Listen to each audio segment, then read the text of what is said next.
ओम नमः सिद्धेभ्य। मंगलमय मंगलकरण वीतराग विज्ञान नमो ताहि जाते भये अरहंतादि महान। करि मंगल करि हो महाग्रंथ करण को काज जाते मिले समाज सब पावे निज पद राज। मोक्ष मार्ग प्रकाशक के 7वें अधिकार पर हमारी चर्चा चल रही है और स्वच्छंदी का निश्चयाभासी का प्रकरण इसमें अपन लोग देख रहे हैं। निश्चयाभासी किस किस प्रकार की स्वच्छंदताएं करता है ना, ये प्रकरण अपना चल रहा था। और इसमें भी जो उसकी 5 तरह की स्वच्छंदताओं के माध्यम से टोडरमल जी ने यहाँ पे सचेत किया कि इसी 5 प्रकार की स्वच्छंदता उसकी चलती है। ये तो सिर्फ उदाहरण दिए हैं, और भी कई प्रकार की स्वच्छंदताएं होंगी। अभी जो अपन आज देखने वाले हैं निश्चयाभास के अवलंबी जीव की प्रवृत्ति, तो ये भी स्वच्छंदता ही है ना। इसको अपन ऐसा अंतर डाल सकते हैं इनमें कि अभी जो अपन ने बात की अभी तक 5 बिंदु जो देखे वो ये नहीं करना इस रूप में थी, और अब जो बात आएगी वो क्या करता है। मैंने उसके दिमाग में क्या नहीं करना कि स्वाध्याय नहीं करना, तप नहीं करना, व्रत नहीं करना, तत्व चिंतन नहीं करना, नहीं नहीं नहीं करना वाली जो बात थी वो अभी निकल चुकी। अब बात आएगी उसके दिमाग में क्या करना, वो वाली बात अब चलेगी। निश्चयाभासी अवलंबी की प्रवृत्ति जो रहती है वो अपने को देखना है।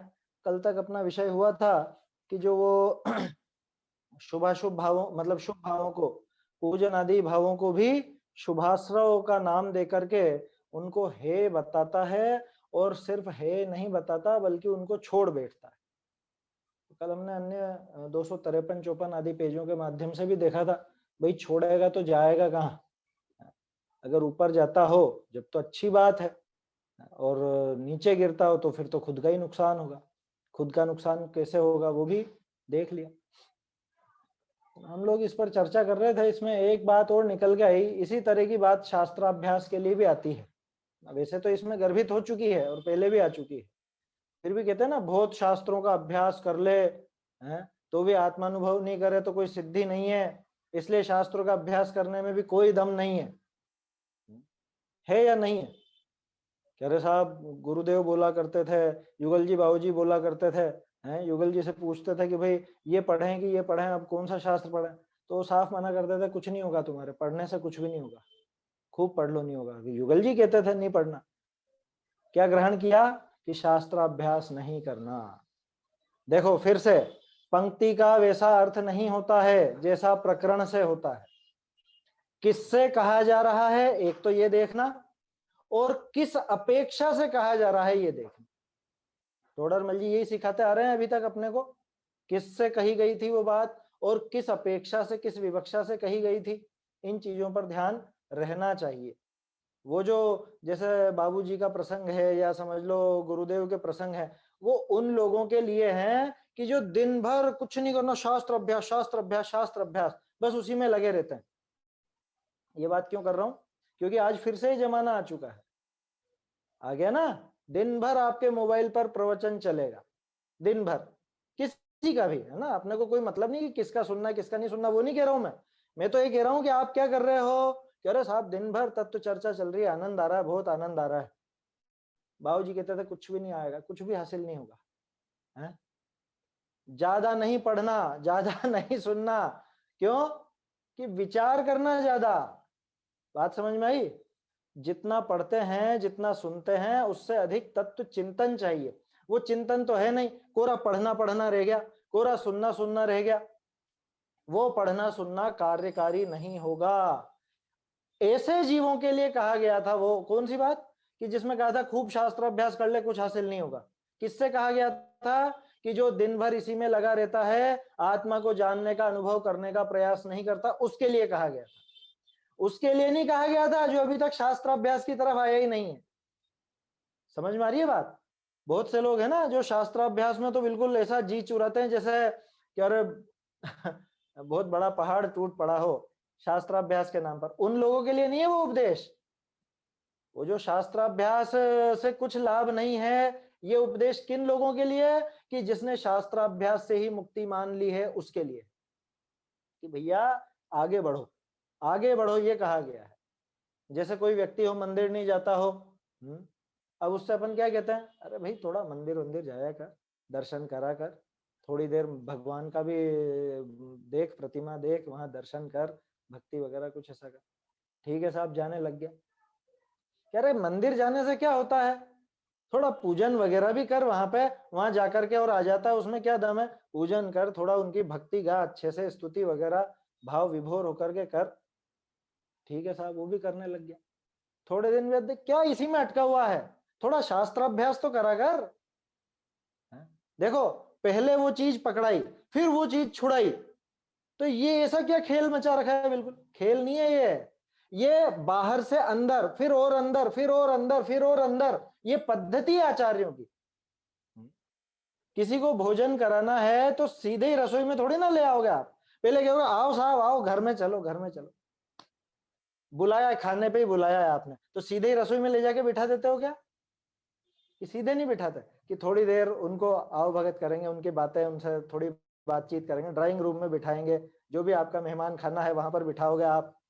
उसके बाद थोड़ा पानी वानी, है ना, फिर थोड़ी और बातें, फिर उसके बाद कि चलिए भोजन कीजिए। तो जब बुलाया भोजन करने ही था तो सीधे ही थाली पर बिठा देते ना, है, सीधे ही खिला देते ना। तो ऐसे ही आचार्यों का प्रयोजन क्या है? ये सारी क्रियाएं और ये सारी बातों से, कि कैसे भी करके ये अपने आत्म स्वरूप को प्राप्त हो, आत्मानुभव करे, सुखी हो, ये मुख्य प्रयोजन था। लेकिन सीधे सीधे नहीं आ पाता ये विचार। हम लोगों के लिए बात है, हम सीधे सीधे नहीं आ पाते हैं। तो आचार्य ने क्या कहा? पहले कहा कि भैया मंदिर आ, फिर कहा कि मंदिर से क्या, थोड़ा बहुत भगवान के बारे में जान, उन वो कैसे हैं, क्या है, उनकी स्तुति कर, भक्ति कर, ये कर। फिर उसके बाद कहा कि थोड़ा अपने बारे में जान, स्वपर का भेद विज्ञान कर। फिर कहा कि अरे पढ़ने पढ़ने से भी क्या होता है? थोड़ा तत्व चिंतन कर। उसके बाद कहा कि तत्व चिंतन से भी क्या दम है? बरसों बीत गए तत्व विचार करते करते, अनुभव कब करोगे? क्या आत्मानुभव कर अब तो, बोलो।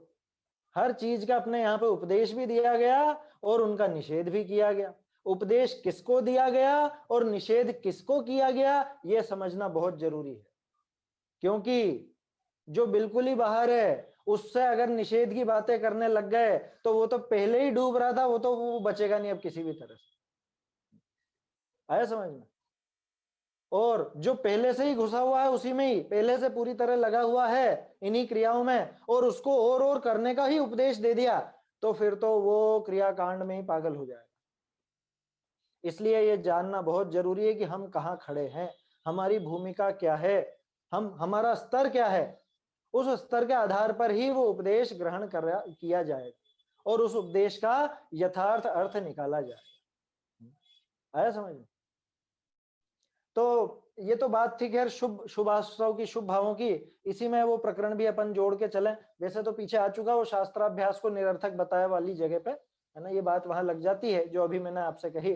फिर भी एक विचार आया था, क्योंकि बहुत सी इस तरह की बातें चलती है ना, इस तरह के लोग भी हैं और इस तरह की बातें भी की जाती हैं। तो बात गलत नहीं है, बात किससे कही जा रही है और किस अपेक्षा से कही जा रही है, उस हिसाब से सही और गलत होता है। बात बिल्कुल गलत नहीं, क्योंकि है जिनवाणी की बात है कि शास्त्राभ्यास पढ़ने से कोई लाभ नहीं है, शास्त्राभ्यास से कुछ भी नहीं है। आया तो था पहले पद्मनंदी पंचविंशतिका का श्लोक कि वो बुद्धि व्यभिचारिणी है जो शास्त्रों में लगती है। देखा था ना हमने। ऐसे ही एक और विचार मुझे आया, कल अपन ने बात की थी, शुभ भावों को छोड़ के अशुभ में लगना कैसा है? जैसे कड़ी दवा न खा करके और जहर खा लेना। उसमें मैंने एक उदाहरण दिया था नीम की चटनी का। नीम वैसे अभक्ष है ना, मुझे वो उदाहरण नहीं देना चाहिए था, मुझे बाद में लगा, क्योंकि नीम अभक्ष है तो अपन अभक्ष का उदाहरण भी क्यों दे? अपन तो सीधे जो औषधियां हैं, काढ़े का उदाहरण दे ही दिया था मैंने हाथों हाथ, इसीलिए। फिर भी मुझे विकल्प था कि ये चीज गलत बोलने में आई, है ना। नीम अभक्ष है, वो अपने खाने लायक नहीं है, इसलिए उसका उदाहरण भी अपने को प्रयोग नहीं करना चाहिए। खैर चलिए आगे देखते हैं अपन।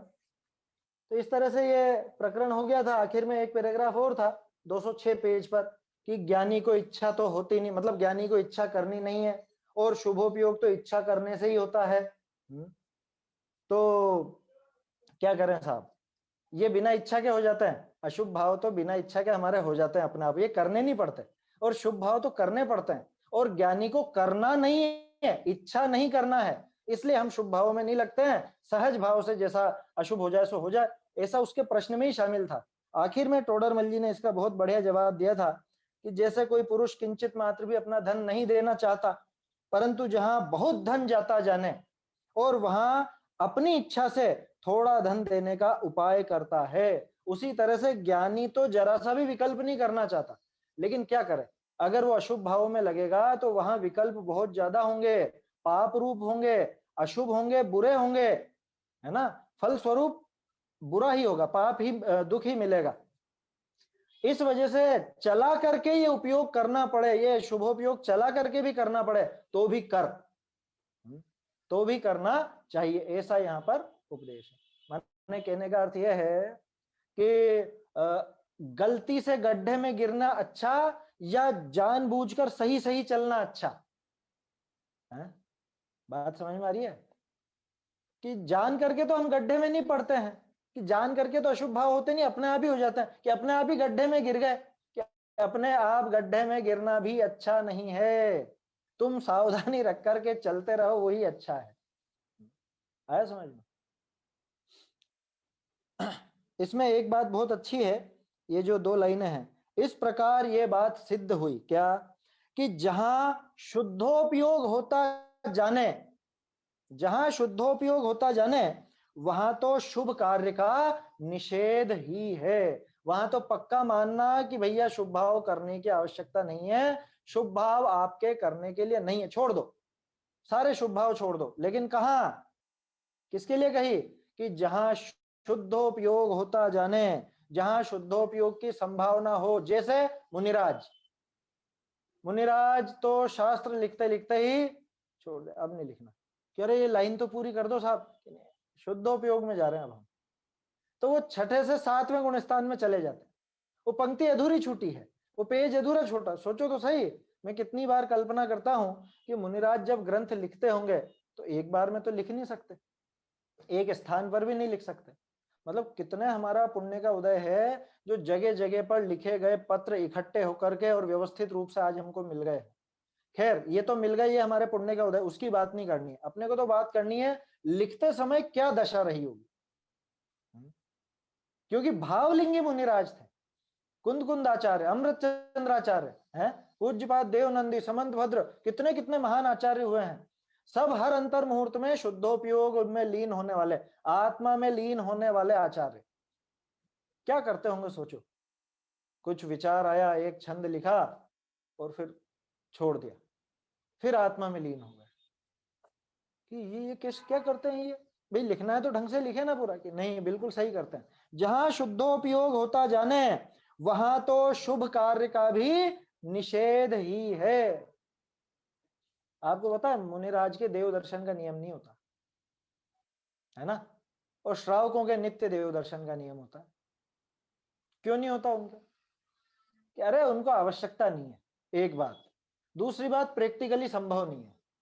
क्यों नहीं है प्रैक्टिकली संभव, कि मुनिराज कभी एक जगह टिकते नहीं है, मुनिराज को तो निरंतर गमन करना होता है ना, वो रुकते नहीं है एक स्थान पर। कितना बता रखा है ना सब, छोटा ग्राम हो तो 1 दिन, बड़ा ग्राम हो तो 3 दिन, ऐसा बता रखा है। अधिक से अधिक वो चौमासे की तो वो तो अपवाद है, वो बात अलग है। बाकी चौमासे को छोड़ करके बाकी 8 महीनों में तो इधर से उधर गमन होता ही रहता है ना। और सब जगह तो जिनालय उपलब्ध नहीं है, सब जगह जिनालय बने हुए तो नहीं है, तो वो कैसे सधेगा वो नियम। इसलिए मुनिराज की भूमिका में आते ही वो देव दर्शन का नियम टूट जाता है और श्रावक के वो नियम रहता है। मैं क्या कहना चाह रहा हूं कि ये शुभोपयोग छोड़ देना, अगर शुद्धोपयोग सामने हो तो तब तो छोड़ देना, 100% छोड़ देना, आंख मीच के छोड़ देना, बिल्कुल भी शंका मत करना। अगर शुद्धोपयोग होता जाने तो वहां तो शुभ कार्य का भी निषेध ही है, और जहां अशुभोपयोग होता जाने वहां शुभ को उपाय करके अंगीकार करना योग्य। मूल प्रति में है शुभ को, है ना, यहाँ शुभ का लिखा है ना, शुभ का उपाय नहीं करना है, शुभ को करना योग्य, शुभ को अंगीकार करना। कैसे करना? उपाय करके, जबरदस्ती करके भी, माने उद्यम करके भी शुभ भाव करना। कहां पे? कि जहां अशुभ होता जाने। जैसे मान लो, है ना, हम लोगों में कैसी आदत होती है कि कहीं पर भी हम जाते हैं, शादी ब्याह वगैरह है, कुछ भी ऐसा प्रसंग आया, तो सबसे पहले अब टाइम कम है तो सबसे पहले कटौती किसकी होती है? स्वाध्याय की। ये ज्यादातर की पद्धति रहती है ऐसी। सबसे पहले क्या छूटेगा? मंदिर छूटेगा, सबसे पहले स्वाध्याय छूटेगी। या मंदिर भी क्या, अरे नियम है तो चलो वहां भगवान को चेहरा दिखा के तो आ ही जाएंगे कम से कम। अब ये बात यहां लगाना, जहां अशुभोपयोग की भरमार है, कोई भी कार्यक्रम में जाए, जो समझ लो बुद्धिमान जीव होता है या जो अपना भला चाहता है, वो ऐसे स्थानों पर भी उससे बच करके कैसे भी समय निकाल करके, है ना, शुभोपयोग को उपाय करके अंगीकार करता है। उपाय करके अंगीकार करता है। कैसा उपाय करें? कह रहे जहां जा रहे हो वहां अगर कोई साधर्मी मिल जाए तो चर्चा का प्रसंग बन जाए। अगर कोई साधर्मी नहीं है तो आज तो खैर अब मोबाइल का जमाना है, किसी की जरूरत ही नहीं है, हैं? मोबाइल के साथ में तो भले किसी द्वीप पर छोड़ दो, अकेले टापू पर वहां पे बरसों गुजार लेगा इंसान। तो कहने का अर्थ यह है, शुभ को उपाय करके अंगीकार करना योग्य है ना। देखो बहुत से लोग होते हैं ऐसे, मुझे उनको बहुत मतलब अच्छा लगता है मुझे तो ये देख करके। सफर है बस का, ट्रेन का, क्या करें, वो साथ में कुछ छोटी मोटी अपनी धार्मिक पुस्तक ले जाते हैं, वो सफर में पूरी पुस्तक पढ़ डालते हैं, है ना, ये भी होता है। तो उसमें हालांकि ये नहीं कह रहा हूं मैं कि भाई कैसे भी अविनय सहित विनय पूरी रख करके और उस हिसाब से अपना काम करना चाहिए, है ना। मूल ग्रंथ तो नहीं लेके जाएं, बाकी और अपने जो व्याख्या वाली पुस्तकें हैं वो आप ले जा सकते हैं। कुछ कहानियों की, धार्मिक कहानियों की पुस्तकें हैं वो ले जा सकते हैं, या फिर अब तो मोबाइल में ही है, मोबाइल में भी पुस्तकें आ जाती हैं, मोबाइल में पढ़ सकते हैं, सुन सकते हैं, देख सकते हैं, तो ये सारा काम चल सकता है। तो कहने का अर्थ यह है कि जहां अशुभोपयोग होता जाने वहां शुभ को उपाय करके अंगीकार करना योग्य है ना। कहा नहीं है, को लगा लीजिएगा यहाँ पे। शुभ को कैसे अंगीकार करना? उपाय करके, जबरदस्ती। माने जो साधर्मी जीव है, जो मोक्ष मार्गी जीव है, ये उसकी पद्धति है कि अशुभ तो करना ही नहीं चाहता, लेकिन अब क्या करे, गृहस्थ है जीवन, तो गृहस्थी में बहुत सी चीजें ऐसी होती हैं, अशुभ भाव होते हैं, है ना, पाप रूप परिणाम भी होते ही हैं, है ना। अरे सब पाप ही है, पांच इंद्रिय के विषय भोग जितने भी है, खाना पीना, उठना बैठना, ओढ़ना पहनना, शादी ब्याह, है, व्यापार धंधा, दुकान नौकरी इत्यादि, सब ये सब पाप ही है। भोजन का एक ग्रास लेना वो तक पाप ही है, उसमें कुछ पुण्य नहीं है, लेकिन अब उसमें भी उपाय करके किया जा सकता है शुभ, उपाय करके। तो ये एक मोक्ष मार्गी जीव की प्रवृत्ति है। ये टोडरमल जी ने सार दे दिया इसका, क्या? कि जहां शुद्धोपयोग होता जाने वहां तो शुभ कार्य का निषेध ही है, और जहां अशुभोपयोग होता जाने वहां शुभ को उपाय करके अंगीकार करना योग्य है।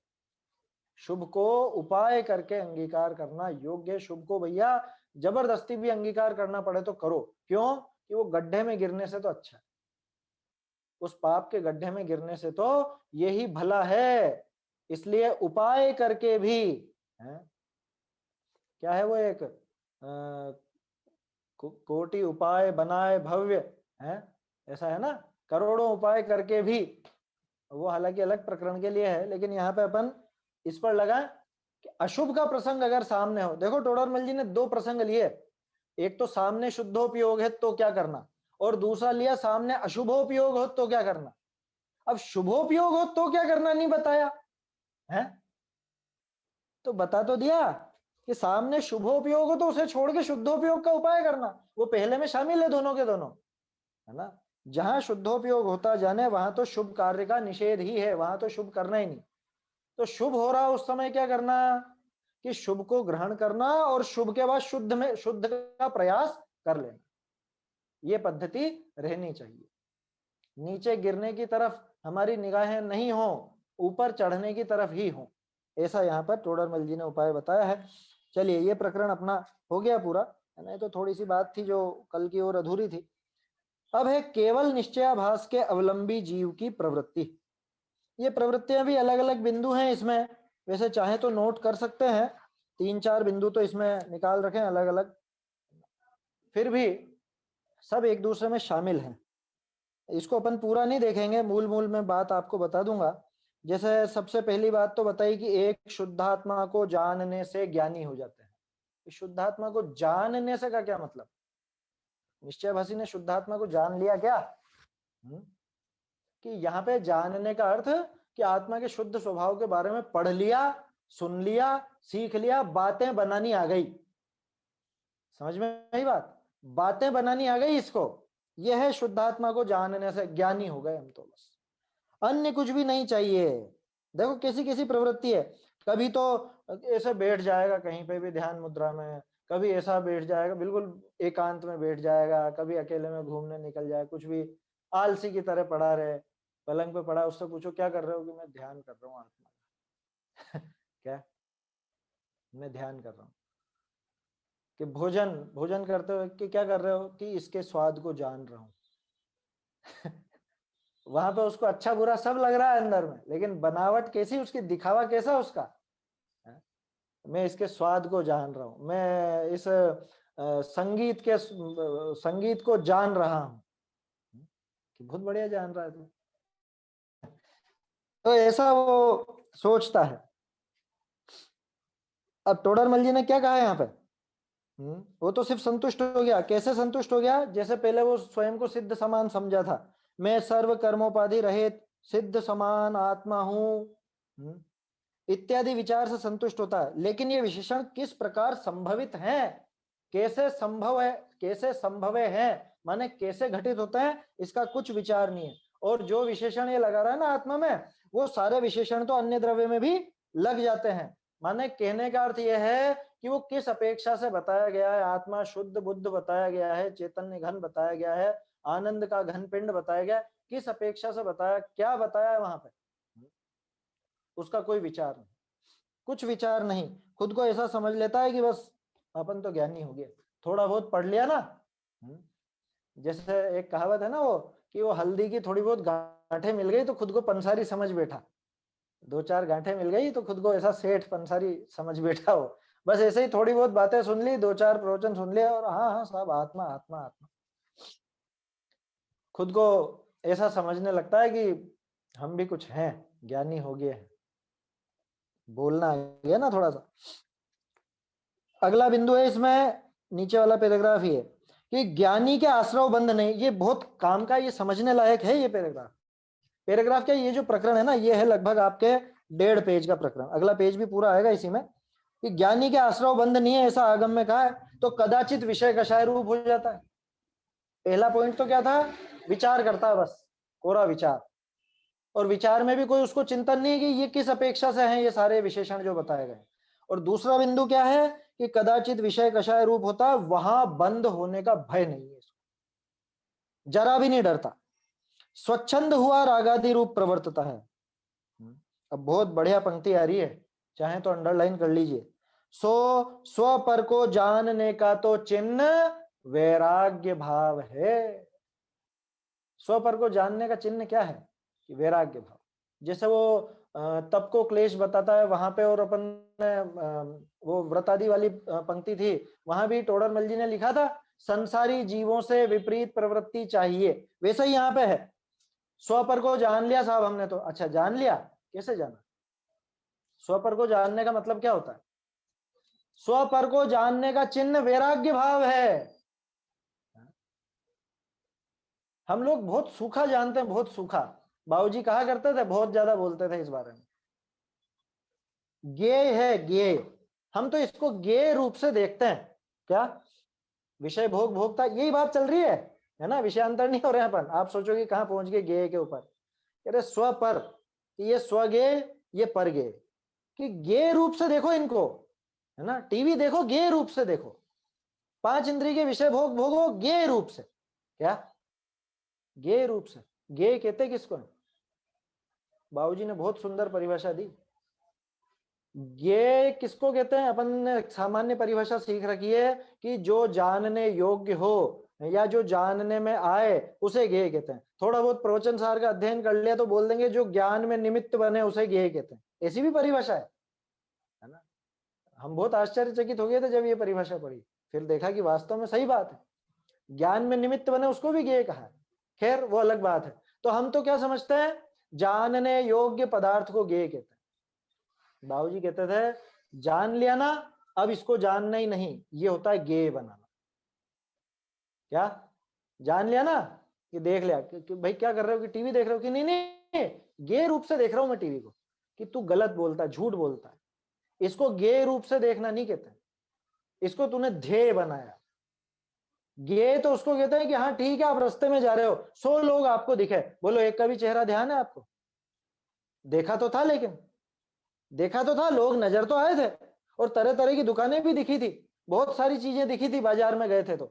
लेकिन अभी उनमें से पूछे आपसे कि वो फला फला व्यक्ति के साथ आया, फला महिला कैसी थी, या फला दुकान पर क्या हो रहा था, कितने व्यापारी कौन था और ग्राहक कितने थे, कुछ भी नहीं मालूम। इसको कहते हैं ज्ञेय रूप से देखना, कि जान लिया ना, अब जानना ही नहीं है। आया समझ में? और ये तो टक लगा करके देखता है, टक लगा के मैंने एक टक होकर के देखता है, ये ज्ञेय बनाना नहीं है। बहुत समझाते हैं बाबूजी तो, युगल जी तो, क्या ये जो इस तरह से करता है ना, देखते रहे अपन, मान लो किसी व्यक्ति को या किसी महिला को कोई व्यक्ति देखता रहे, क्या कहेगी वो, कि भैया क्या देख रहे हो, चप्पल उतारूं क्या अभी, है? यही कहेगी ना, कि अरे मेरी आंखें हैं, मैं देख रहा हूं, तुम ज्ञेय हो। यहाँ ज्ञेय और ज्ञान सब निकल जाएगा एक बार में। वो ज्ञेय नहीं बना रहा है, उसकी विषय, उसकी दृष्टि में खोट है। समझ में आ रही है बात? ज्ञेय बनाना किसको कहते हैं? ज्ञेय बनाना माने जान लिया, अब जानने की आवश्यकता नहीं, अब उसकी तरफ निगाह नहीं करना, इसको कहते हैं ज्ञेय बनाना। और ये जो कहता है मैं ज्ञेय भाव से देखता हूं ये इन विषय भोगों को, झूठ बोलता है। इसकी आसक्ति पड़ी है और कहता है मैं ज्ञेय भाव से देखता हूं। यही बात यहां पर है। ये कहां आई यहाँ पे? यहाँ तो लिखा है स्व पर को जानने का चिन्ह तो वैराग्य भाव है। कह रहे भाई स्व पर को जाना, ये पर को जाना, इसका क्या मतलब? जान लिया ना, विरक्ति, छुट्टी, नहीं जानना, अब जान लिया, अब नहीं जानना, यही तो है वैराग्य भाव। वो जो बाबूजी समझाते थे, नहीं समझ में, मैं जो बता रहा हूं दोनों चीजें लिंक करके देखो आप। स्व पर को जानने का चिन्ह तो वैराग्य भाव है, माने पर रूप ज्ञेय है ये वस्तुएं, ज्ञेय माने अब जान लिया, अब नहीं जानना, यही तो है वैराग्य भाव। और अब जान लिया, फिर जान रहा हूं, फिर जान रहा हूं, फिर जान रहा हूं, ये ज्ञेय नहीं बनाया तूने, इसको ध्येय बना लिया, इसको उपादेय बना लिया। तो उसको अपनाना चाह रहा है, उस विषय भोग में लीन हो रहा है, और कहता है कि ज्ञेय रूप से देख रहा हूं। बात समझ में आ रही है ना? तो स्व पर को जानने का चिन्ह तो वैराग्य भाव है, ज्ञानी को आश्रव बंध नहीं है। इस बात को पकड़ करके वो क्या कहता है, कि हम तो कुछ भी करें, विषय भोग भी भोगें, आता है ना, ज्ञानी के सब भोग निर्जरा हेतु हैं, अज्ञानी के वही भोग वो बंध के कारण है। गजब हो गया, कि अज्ञानी के भोग बंध के कारण और ज्ञानी के भोग निर्जरा के कारण। ज्ञानी को आश्रव बंध नहीं होता, ज्ञानी आश्रव से रहित है, ज्ञानी बंध से रहित है। बोलो है या नहीं? है या नहीं? ये अपेक्षाएं समझनी बहुत जरूरी है। क्यों कहा गया वो आश्रव बंध से रहित है? कि पहली बात तो ये कि वहां जो आश्रव कहा गया है वो अनादि, वो जो अनंत संसार का आश्रव और बंध है वो उसके नहीं। ये पहली अपेक्षा। क्या पहली अपेक्षा? तो ये कि अनंत संसार का बंधन कराने वाला मिथ्यात्व और अनंत संसार का आश्रव कराने वाला है, वो मिथ्यात्व और अनंतानुबंधी वो उसके नहीं है, इसलिए वो आश्रव बंध से रहित बताया। एक बात। दूसरी बात कि आश्रव बंध का जो मूल कारण है रागादि भाव, ज्ञानी ने उन रागादि भाव से अपने स्वभाव को भिन्न जान लिया है, देख लिया है, तो वो उनको अपना काम मानता ही नहीं है, वो उनको अपना स्वभाव मानता ही नहीं है। तो जब उनको अपना स्वभाव नहीं मानता तो उनसे रहित हो गया। आया समझ में? आप बस में 50 लोगों के साथ बैठ करके आए, है ना, अब आपसे पूछते हैं और साहब कैसे क्या आए? अकेले आए हैं। अकेले आए हैं? क्यों? 50 लोगों के बीच में आप बैठे हुए थे और आप कह रहे हो अकेले आए हैं? तो ये भेद दृष्टि मालूम है ना, कि हाँ भले थे, साथ में ही थे सब, लेकिन अकेले ही हैं, उनसे हमारा कुछ भी लेना देना नहीं है। उसी तरह से ये 50 तरह के, 50 माने अब असंख्य समझना, कि जितने भी ये रागादि भाव हैं, ये जो विकारी भाव हैं, ये सब भले ही पर्याय में होते हों, लेकिन ज्ञानी ने उनसे खुद को बिल्कुल भिन्न जान रखा है, देख रखा है, तो वो कहता है कि हाँ मेरे नहीं है ये, और उसके नहीं है वो कहता है, इसीलिए वो आश्रव और बंध से बिल्कुल भिन्न। ज्ञानी के आश्रव बंध नहीं है, इसका ही आशय है। समझ में आ रही है बात? तो ये अपेक्षाएं समझनी जरूरी है। ये मिथ्या दृष्टि जो निश्चयाभासी है, इसने क्या किया, ये गलत मतलब गलत जगह पर वो गलत बात लगा रहा है, जो बात जहां फिट नहीं होती वो वहां लगाना चाह रहा है। पूरी तरह से विषय भोगों में डूबा हुआ है, पूरी तरह से खुद भाव पूर्वक उन विषय भोगों में डूबा हुआ है, और क्या कहता है कि मैं तो इनको गे भाव से जानता हूं, मेरे तो आश्रव बंध ही नहीं होगा। आया समझ में? तो उसने किसी योजना बनाई, पहले तो खुद को ज्ञानी सिद्ध कर लो, और फिर ज्ञानी के जो अधिकार हैं वो छीन लो। क्या मतलब? कि ज्ञानी को अधिकार मिला हुआ है कि उसका आश्रव बंध नहीं है, तो उसके लिए हमको क्या करना पड़ेगा कि ज्ञानी बनना पड़ेगा, है ना?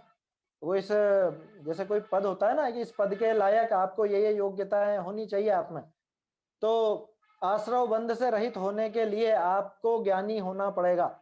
तो अब ठीक है साहब, हम तो ज्ञानी है, क्यों? क्योंकि हम आत्मा को जान लिया। आत्मा को कैसा जान लिया? ये ऊपर पैराग्राफ आया था ना, अचल अखंड अनुपम आदि विशेषण वाला, जान लिया हमने, ऐसा है ऐसा है, कोरा बातों में, सिर्फ बातों में जाना। आया समझ में? बहुत बढ़िया पंक्ति है, स्व पर को जानने का तो चिन्ह वैराग्य भाव है, सो समय सार में कहा है, सम्यक दृष्टेर भवति नीतम ज्ञान वैराग्य शक्ति। मैं कई बार कहता हूँ ये बात, ये तो दोनों नदी के दो किनारे हैं, ज्ञान और वैराग्य। कि ज्ञान आगे बढ़ेगा तो वैराग्य भी साथ साथ बढ़ेगा ही सही। आया समझ में? बिना दो किनारों के वो नदी नहीं होती, फिर तो बाढ़ होती है। किनारों में बहे तभी वो नदी है। मोक्ष मार्ग की ये तरणी है, सरणी है। देखो, और ये आगे एक और छंद दिया, बहुत सुंदर छंद है, 137वां, सम्यक दृष्टि स्वयं हम जातु बंधो न में से। यहाँ दोनों की मान्यता ले ली।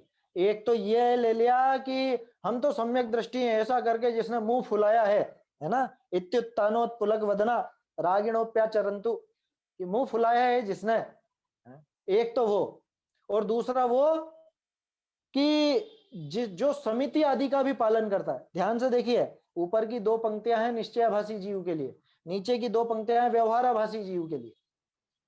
ऊपर की पंक्तियों में तो उसके लिए कि हम तो ज्ञानी हैं, तो ज्ञानी को तो आश्रव बंद होता ही नहीं है, इसलिए बिल्कुल निरंकुश राग भाव में और विषय कषायों में लगा हुआ है।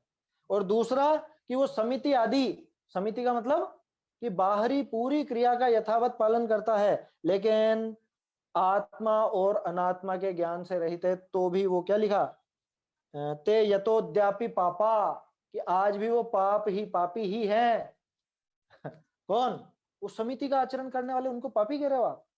वो तो शुभ भाव वाला है, पुण्यात्मा कह दो कि नहीं। यहाँ पे तो दो ही, एक ही दृष्टि है। कौन सी दृष्टि? कि आत्मा को जाने तब तो धर्मात्मा, और आत्मा को नहीं जानता तो पापी। कि पुण्यात्मा वाला हिसाब नहीं है यहाँ पे, इस जगह पर। देखो, एक चीज और है यहाँ पे, इस छंद के नीचे जो दी है, ये देखने लायक है। फिर पूछते हैं, पर को पर जाना तो पर द्रव्यों में रागादि करने का क्या प्रयोजन रहा? ये कौन कह रहा है? ये टोडरमल जी कह रहे हैं या वो सामने वाला व्यक्ति कह रहा है? ये टोडरमल जी कह रहे हैं उससे कि तूने पर को पर जाना ना, तो अब ये बता कि वहां पे रागादि करने का प्रयोजन क्या है तेरा? फिर रागादि क्यों कर रहा है? वही बाबूजी वाली बात आ गई कि वो गे रूप से जाना मतलब अब जानना ही नहीं है, और जबकि ये गे रूप से जानता माने उसको अब ये अच्छा और ये बुरा, और ये भला है इसको ग्रहण करना, ये बुरा है इसको छोड़ना, ये सारी बातें होती है कि नहीं होती? कि तूने तो इसको पर जान लिया ना, जब पर को पर जान लिया तो वहां तेरे रागादि का क्या प्रयोजन है? अब रागादि करने का क्या प्रयोजन रहा जो तू रागादि करता है? वहां वह कहता है, ये 3 लाइनें क्या थोड़ी सी कंफ्यूजिंग है, क्योंकि बहुत से लोग उलझ जाते हैं कि ये कौन कह रहा है। नीचे उत्तर दे रहे हैं तो शायद ये फिर पूछते हैं वही कह रहा होगा। सामने वाला ही, सामने वाला नहीं। फिर पूछते हैं, तो टोडरमल जी कह रहे हैं कि हम तुझसे पूछते हैं कि तूने पर को पर जान लिया तो तू ये रागादि भाव कैसे नजर आ रहे हैं तेरे ये? तो क्या जवाब दिया उसने कि ये तो मोह के उदय से हो रहे हैं साहब, मेरा इसमें कुछ कर्तव्य नहीं। बोलो सही है कि गलत है? बात तो उसने ग्रंथ के आधार से ही की है कि होते मोह के उदय से ही है, बिना मोह के उदय के नहीं होते, ये तो पक्की बात है। लेकिन ये जो कह रहा है कि इसमें हमारा कर्तव्य नहीं, ये झूठ है। क्यों? क्योंकि ये खुद आगे होकर के उनमें लिप्त रहता है, ये उनको छोड़ने का उपाय नहीं करता। अभी ये इसी का खुलासा आएगा नीचे, बहुत सुंदर है ये प्रकरण। और देखो बहाना, पूर्व काल में भरत आदि ज्ञानी हुए, उनके भी विषय कषाय रूप कार्य हुआ सुनते हैं। कि पहले भरत जी हुए कि नहीं हुए? भरत जी के भी तो ये सब हुए, उनने भी तो भाई से युद्ध करा, तो हम कर ले भाई से लड़ाई, तो क्या हो गया उसमें? उनने भी संपत्ति के लिए ही करी थी लड़ाई, और हम भी तो संपत्ति के लिए ही झगड़ रहे हैं? राज्य के लिए ही करी थी ना। और उन्होंने 96,000 रानियां की थी, हमने तो 2-3 ही करी है, मान लो अगर किसी ने करी हो तो। आज के जमाने में तो खैर संभव नहीं है। या कोई व्यभिचार करे और फिर कहे कि अरे पहले भी बहुत बिगड़ बिगड़ के भी सुधरे हैं, हम भी सुधर जाएंगे, उसमें क्या बड़ी बात है? इसकी दृष्टि कहाँ है? गिरने पे ही दृष्टि है, नीचे की चीज देख रहा है। क्या कह रहे हैं? पूर्व काल में भरत आदि ज्ञानी हुए, उनके भी विषय कषाय रूप कार्य हुआ सुनते हैं। अब यहाँ जो मैं आपको दिखाना चाहता हूँ, टोडरमल जी ने इसके लिए अलग से खुलासा लिखा था। ये लिखा ना यहाँ पे, ज्ञानी के भी मोह के उदय से रागादिक होते हैं, यह सत्य है, परंतु बुद्धि पूर्वक रागादिक नहीं होते, उसका विशेष वर्णन आगे करेंगे। आया क्या वो वर्णन? नहीं आया, लिख दिया था, 3-4 पंक्तियां लिख करके काटी थी, वो मैं आपको यहाँ पर दिखाना चाहता हूँ, है ना। पहले थोड़ा सा इसको समझे अपन। ज्ञानी के भी मोह के उदय से रागादिक होते हैं, ये बात तो सच्ची। उसने जो बात कही कि उससे पूछा था ना ये रागादिक क्यों हो रहे हैं तेरे, तो क्या जवाब दिया था उसने कि साहब मोह के उदय से हो रहे हैं। कि हाँ बात तो तेरी ठीक है, ज्ञानी के भी होते हैं मोह के उदय से, लेकिन तू ज्ञानी नहीं है। क्यों नहीं है? ये चीज दिखा रहे थे उन 3-4 लाइनों में, बहुत सुंदर पंक्तियां हैं। अब देखिएगा आप थोड़ा ध्यान से, काटी हुई पंक्तियां हैं। और जैसा मैंने पहले भी आपसे कहा, कोई प्रकरण ऐसे होते हैं जिनको टोडरमल जी आगे देना चाहते थे, तो ऐसा सोच करके काट दिया था, लेकिन अब वो आगे दे नहीं पाए। ये पंक्तियां आपको मिलेगी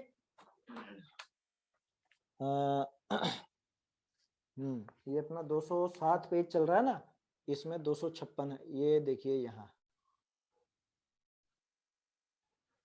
ता का उत्तर, ये दिखा, मैं यहाँ हाईलाइट करता हूँ, देखें शायद स्पॉटलाइट, ये ता का उत्तर, ज्ञानी के भी मोह के उदयते रागादि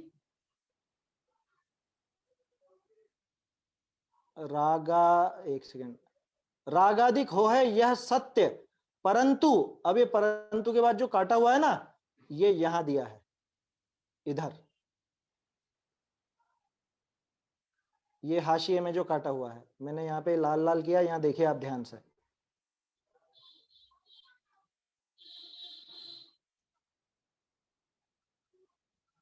यह सत्य परंतु रागादि होते हैं, है ना, रागादि होने ते, एक सेकेंड, रागादि होने ते विषाद माने है, रागादि होने ते विषाद माने है, तिनके घटाने का उद्यम विचारे है।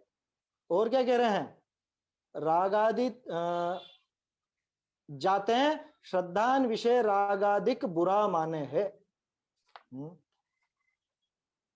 और इसके बाद की जो पंक्तियां हैं वो यहां है,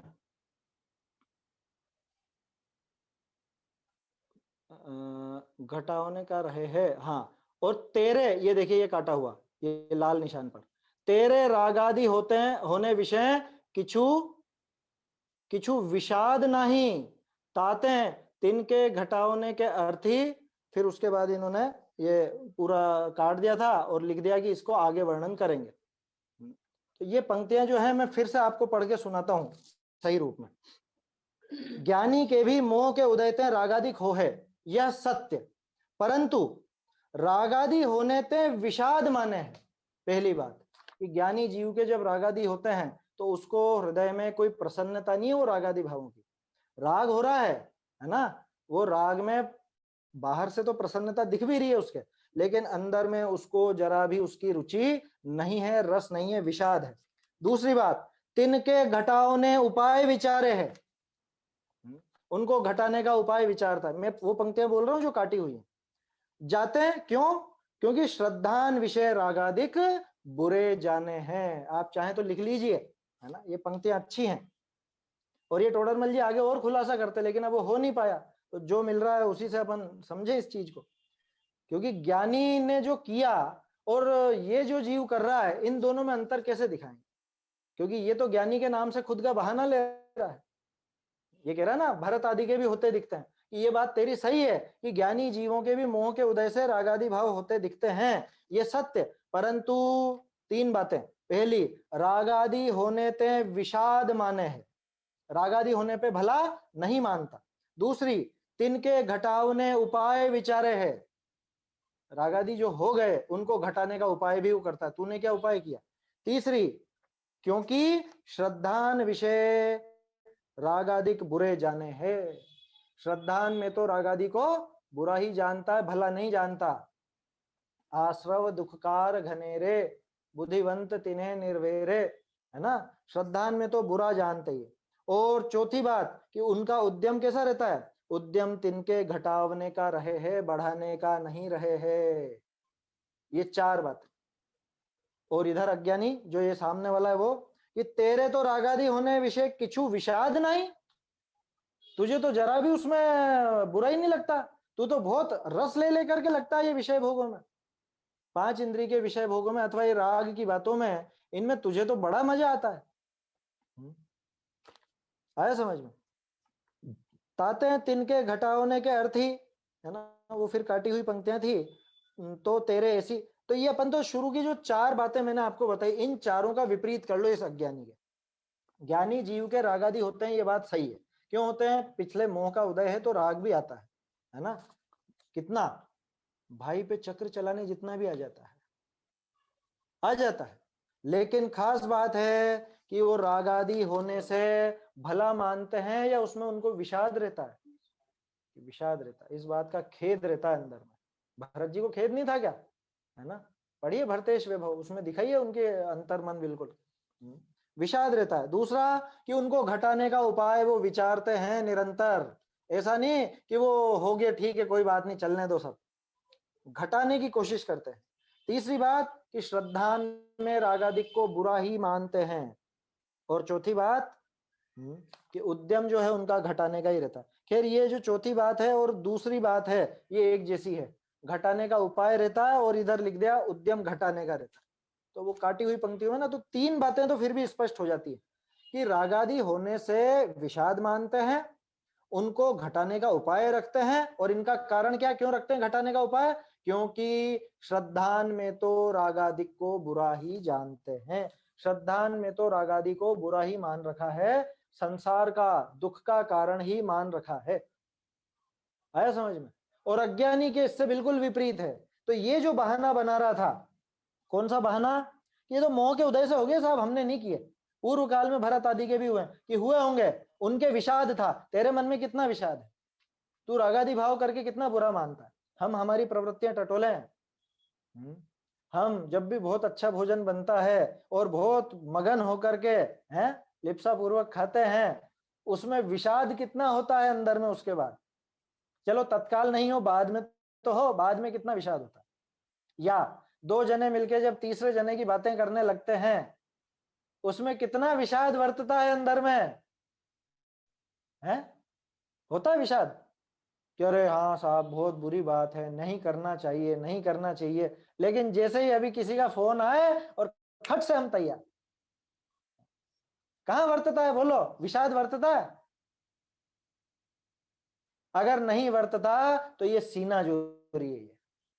जैसे चोरी और सीना जोरी होती है ना, वैसे है ये मक्कारी कर रहा है ये, कि साहब ज्ञानी के भी होते हैं। कि तू ये बोलने का अधिकारी नहीं कि ज्ञानी के भी होते हैं, तुझे अधिकार नहीं है, तू ज्ञानी नहीं है।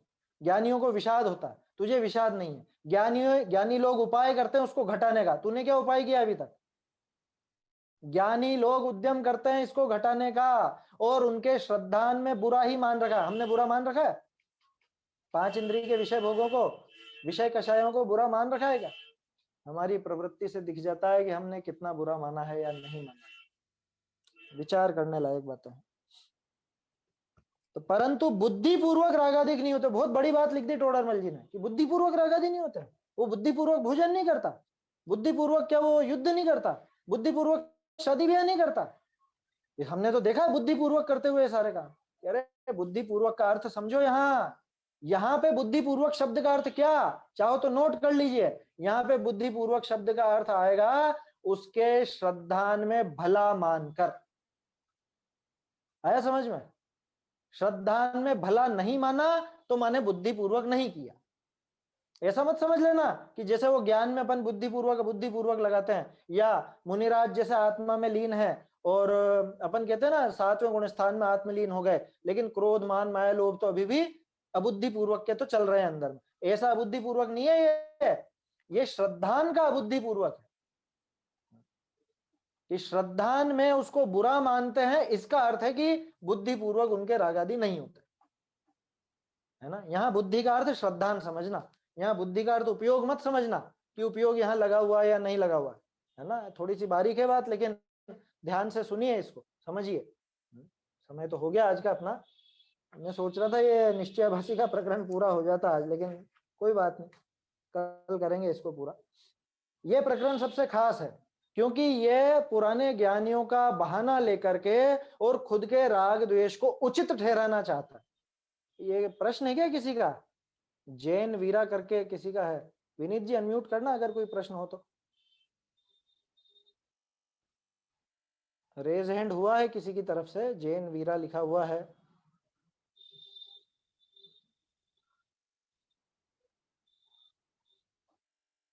विनीत जी। जी भाई साहब। हाँ, ये जैन वीरा करके रेज हैंड है, कोई प्रश्न दिखे शायद। जी बिल्कुल, अनम्यूट कीजिए जी। जी पंडित जी, मुझे ये पूछना था कि राग आदि में क्या क्या लेना है? राग आदि में क्या क्या लेना है, इसमें तो बहुत सी बातें आ जाएंगी, लेकिन चूंकि प्रकरण निश्चयाभासी का है इसलिए यहाँ पर अशुभ अशुभ भाव जितने हैं वो ही लेना है अभी तो, फिलहाल तो। ध्यान रखिएगा मेरे शब्द।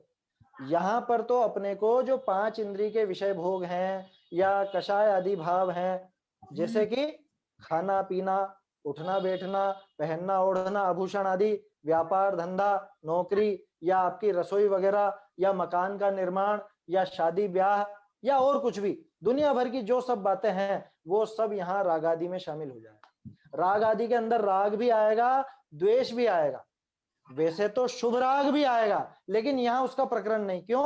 क्योंकि निश्चयाभासी है, शुभ राग तो पहले ही नहीं कर रहा, ये तो अशुभ राग को भी उचित ठहराना चाह रहा है। तो यहाँ पहले अपन अशुभ राग, जो अशुभ भाव हैं जितने भी, चाहे वो राग रूप हो चाहे द्वेष रूप हो, उन सबको ही यहाँ पर राग आदि के रूप में सम्मिलित करेंगे, है ना। जी ओके। हाँ अच्छा है, प्रश्न पूछा कीजिए। मतलब मुझे बहुत अटपटा लगता है कई बार, बस मैं बोलता रहता हूँ पौन घंटे, किसी का कोई प्रश्न आता नहीं है, तो वो सभा जैसा कुछ लगता नहीं है। वैसे भी 3-4 चेहरे ही नजर आते हैं जूम पर, तो बाकी यूट्यूब पर जो लोग सुनते हैं पहले या अभी लगातार भी सामने ही सुनते हो, तो प्रश्न हो तो अच्छा है। और विनीत जी देखा कीजिए अगर यूट्यूब पर भी कोई कभी कमेंट में कोई प्रश्न लिखे हैं। पंडित जी आपकी लिंक नहीं मिल पाती क्लास की, कौन सी ग्रुप में मिलती है आपकी क्लास की लिंक? विनीत जी बताइए। बहुत सारे ग्रुप्स हैं, शायद आप ज्वाइन नहीं होंगी तो हम आपको लिंक दे देंगे ग्रुप की। ओके और ओके, मुझे नहीं तो मैं इसी पर भी अभी आपको सर्वोदय अहिंसा पे आपको ये मिल जाएगा। अच्छा हाँ, लाइव तो ये सर्वोदय अहिंसा पे इस समय चलता है डेली, सोमवार से शुक्रवार। और इसके बाद भी आपको सर्वोदय अहिंसा पे आप सर्च करेंगे तो मिल जाएगा। और नहीं तो जैन अध्ययन केंद्र नाम से भी चैनल बना रखा है, उस पर भी ये डेली के डेली सब अपलोड हो जाते हैं, है ना। बाद में भी आप सुन सकते हैं। ओके ओके, धन्यवाद। हाँ, समय हो गया है अभी, है ना। आगे फिर अपन कल बात करेंगे। ये प्रकरण बहुत सुंदर है, समझने लायक है। अपेक्षाएं बहुत यहाँ पे अलग अलग तरह की हैं, तो हमें यथा योग्य अपेक्षा ग्रहण करके और सही सही समझना चाहिए। भाई साहब, हाँ टेलीग्राम पे सर्वोदय अहिंसा का चैनल है, तो उस पे अपनी सारी गतिविधियां मिल जाएंगी, मतलब जो भी प्रोग्राम्स होते हैं, पीडीएफ वगैरह और ऑडियो भजन सब मिल जाएंगे उस पे। हाँ, तो आप जो भी लोग सुन रहे हैं ये इसका ध्यान रख लीजिए, टेलीग्राम पर सर्वोदय अहिंसा के नाम से आप सर्च करेंगे तो भी आपको वो चैनल मिल जाएगा, और उस पर ये जो अभी अपनी चर्चा चल रही है ये भी, और इसके अलावा दिन भर जो भी कार्यक्रम होते हैं सर्वोदय अहिंसा के माध्यम से, वो सब आप उस पर बराबर सूचना मिल जाती है। मेरे ख्याल से लिंक वगैरह सब उस पर रेगुलर चढ़ जाती है। जी बिल्कुल। चलिए समाप्त करते हैं। निज निधि निज में बताई, यह अनंत उपकार है, इसके लिए जिन वाणी माँ को वंदना शत बार है, वंदना शत बार है।